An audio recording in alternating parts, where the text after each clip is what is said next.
यूनान से हमारे कंट्री हेड खालिद मुगल बताते हैं कि यूनान में सहाफ़ी को गोलियां मारकर कत्ल कर दिया गया है।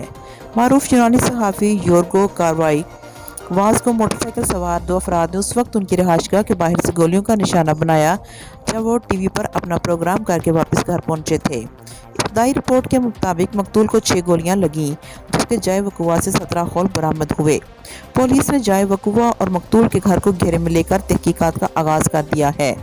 रिपोर्ट के मुताबिक मकतूल ने किसी किस्म की धमकी मिलने या पुलिस प्रोटेक्शन की कोई दरख्वास्त नहीं दी थी। मज़ीद तहकीकात जारी हैं। यूनानी सहाफ़ी के कत्ल पर पाकिस्तान जर्नलिस्ट क्लब यूनान ने इस पर अफसोस का इजहार करते हुए वाक़या की शदीद मज़म्मत की है। पाकिस्तान जर्नलिस्ट क्लब यूनान के सदर एहसानुल्लाह खान ने कहा कि यूनान जैसे जमहूरी मुल्क में सहाफ़ी का कत्ल बहुत बड़ा अलमिया है, जिसकी जितनी भी मज़म्मत की जाए कम है।